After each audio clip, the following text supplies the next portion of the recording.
got a secret. I got a secret for you, and we'll take a look at it now. Hi, this is Nick. This is my little secret here. It's a NAD 7020i.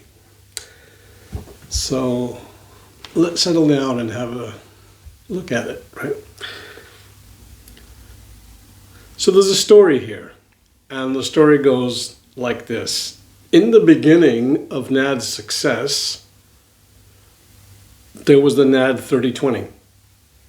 Until then, NAD was not really a player at all, even in the entry level market. And then they just exploded in 1979, I think it was, with the NAD 3020, which for the time was like a revelation. It had, the styling was nothing seen before with that battleship gray. Looks like something out of Army surplus, right? Except maybe with some colors thrown into the dials, but really not cool looking for the era when people were looking for silvery, flashy things. It was compact. It was different. It was very cheap, very low priced for what it offered. And what did it offer? It offered a sound that was polite, because it was geared to sound good with not so exotic equipment. So for example, many speakers in that day, especially if you guys are old enough to remember, I am for sure, in the hi-fi shops, especially, many speakers didn't sound good. They often sounded bright. Things sounded very bright in the shops. His uncle, had sort of a slightly rolled off high, just enough to sound polite and forgiving to the brightest sounding speakers. It had a hefty mid-range that made even small two-way bookshelf speakers sound bigger than they were, rounder and fatter than they were. The bass was very taut. It also had loudness controls and the ability to drive the bass drivers well, given its modest power rating. This was a 20-watt amplifier, right? Also for its time, it had very good power handling. It had high dynamic headroom. It had the ability to sound bigger than it was. So it was a David in the Goliaths of the day. People went to the hi-fi shops, and regardless of what the experts said, they heard an amp that sounded a lot better, a lot more forgiving, it could be mistaken for being more high-end than other stuff it was competing with. And it became a legend. If you go to What Hi-Fi or other respected places for audio reviews, you'll see, for What Hi-Fi, for example, I saw they had it in their top amplifiers of all time. It sold several hundred thousands, I think, before 1990, when it was stopped. It sold, I don't know, it sold crazy.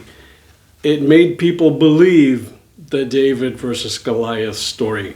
The giant killer, I think even audio, came out of that amplifier.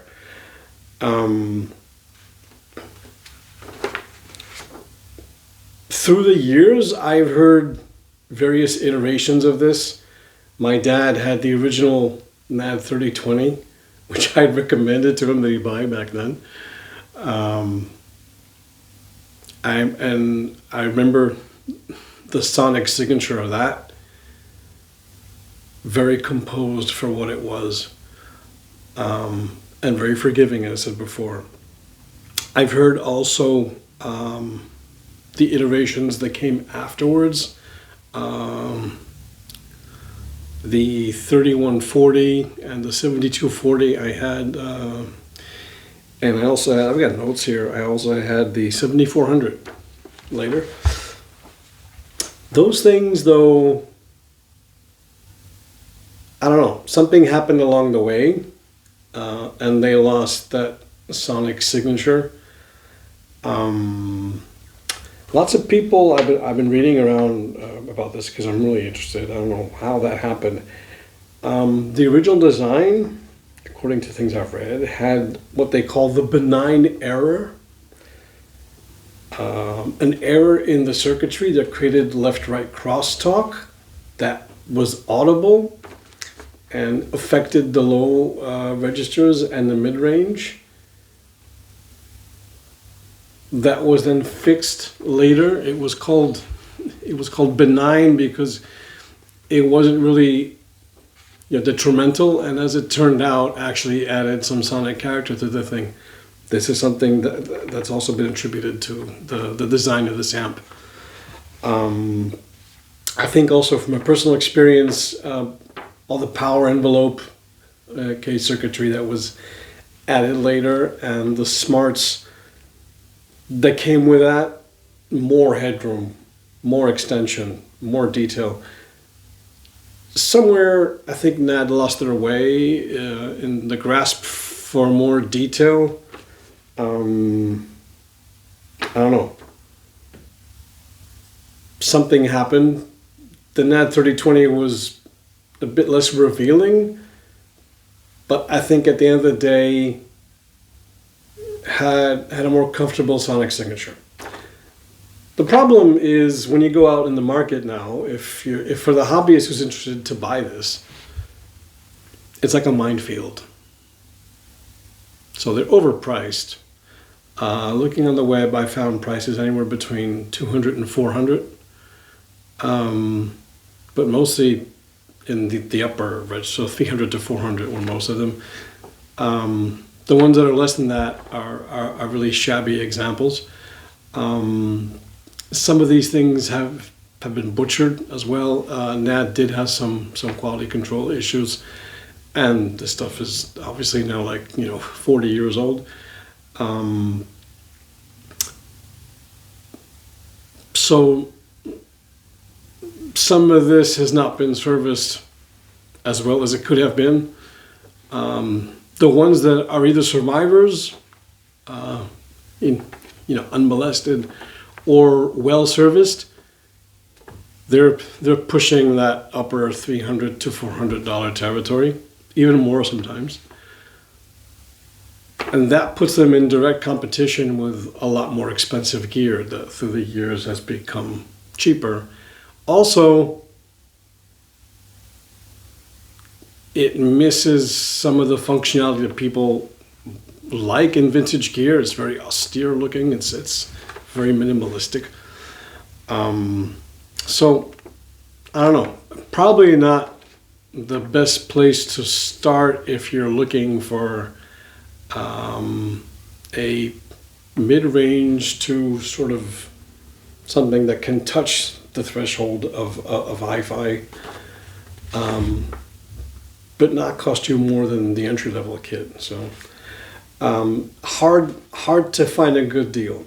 So it was one of the things that I was looking into. I wanted to listen to that, that sound again, just to compare with stuff I'm now running, like my lovely HK here, the 430. That I love, my Marantz amps and my Pioneer amps, a couple of Sansuis I have. I was curious to see how the NAD Battleship David machine would fare against these. After all these years, I wanted to revisit that. So, started looking around.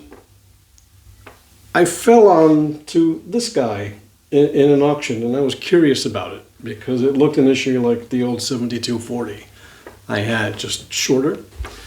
Then I read that the 7020i, sorry, was derived from the 7020, which was initially the uncle I was talking about. It was the receiver,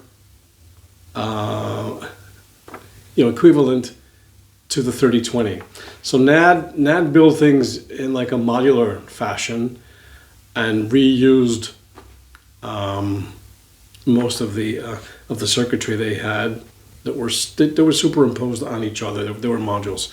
So basically, the 7020 was and I've got it written down here, was the integrated 3020, which we're talking about, the preamplifier 1020, and the tuner, yes, 4020. So that made, those three things together made the 7020. And I've seen some videos where people actually show various parts of the 7020 and then relate them to the other models, and you can see the stuff was like a Lego almost.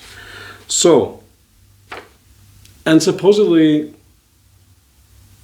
the sound was exactly the same because it was basically the 3020. A few years later, it was then changed, it was updated to the 7020i, which was the same thing with small differences. So, differences are increased circuitry for the regulation of the power supplies. You can see that in the videos you can find online. There are some changes there, really small, and they're to the better. There's a switch. There's like a power supply switch, so you can choose between 8 ohm and 4 ohm speakers. I had this also in my 7240 and later. And there were proper speaker binding posts. Okay. And they got rid of that horizontal sort of plane in the bottom of the 3020 with all the inputs. So what could really change the sound there? Nothing that I can see for the worse, at any rate. And various articles I've read online say that the 7220, the 7020i and the 7020 and the 3020 basically sound the same. Then I saw something that got me really excited. The price differentials between all these things. So the 3020, the original 3020, I can find online for, like I said, anywhere up to $400. The 7020 drops to like 100, 150 tops, and the 7020i is about the same. Except the 7020i is a 1989 model, whereas the 7020 is 1980, 81 model, something like that. Meaning these things, if you find them, they'll be carrying less years on their back, yet they are basically the same machine. And dirt cheap. So about $100 for a good example. I paid $100 for this. For something that otherwise would cost you about $400? Sounds like a sleeper, right? So I bought this thing. It's unmolested. Never been updated. Sounds pretty damn good. It sounds more or less what I remembered. There's more warmth to the sound than the later NAD stuff. And I don't know about this benign error, okay? I don't even know if it's real, but it's warmer. The highs are just a little bit tucked in. They're there. They're just a little bit tucked in. They're not so abrasive, which is great for my Klipsch Forte speakers. They're just dialed in just that little bit. The mids are beefy. It's not the ultimate in mid-range resolution, okay? So the ambiance is there, but you know, it's slightly, ever so slightly veiled if you compare it with some of the higher end, okay, vintage stuff. But it's listenable. It's cohesive. It doesn't offend you.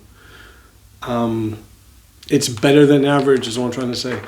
So, and the low end is it's got some kick. The whole thing sounds, as they said back in the day, sounds like much more than 20 watts. And this thing is very versatile. I also tried it as a preamp alone. Not too bad. The radio is okay. I read the specs. It's got a MOSFET in it. It's PLL. How bad can it be? Not too bad. It's a radio, which is decent. NAD never made really bad things. So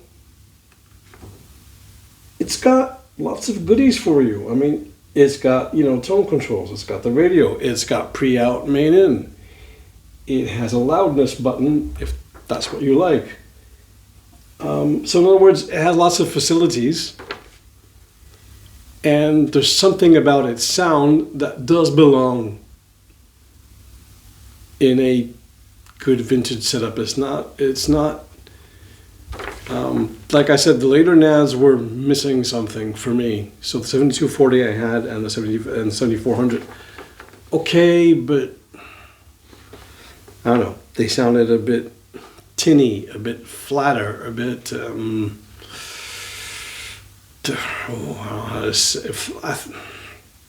less cohesive. This thing it's cohesive. It is together. It doesn't make you want to switch it off. It doesn't sound cheap.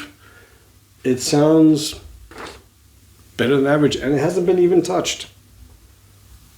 I'm sure it's not up to spec, because the FM does tend to drift a bit after a while, meaning something's not fully up to spec in the machine I got. I think it's okay. It cost me $100, and it's a close relative, a very, very close relative to a legendary amplifier. How can you go wrong with this? This is a sleeper. For me, this is in the bargain category. And it's cheap enough that you can buy, you can pick one up to experiment. It's got a good phono board. Decent. Surely you can find a use for it. I would recommend that you take a look. If anybody buys this or has had one of these, or a 7020 or a 3020, I like to hear your feedback. I like you to tell me your opinion. Am I on the right track? Is this a respectable unit? Or not? How they've aged? What's your experiences with them? Looking forward to hearing that. If you like what you saw, please support the channel. And I'll see you next time. This is Nick, signing out.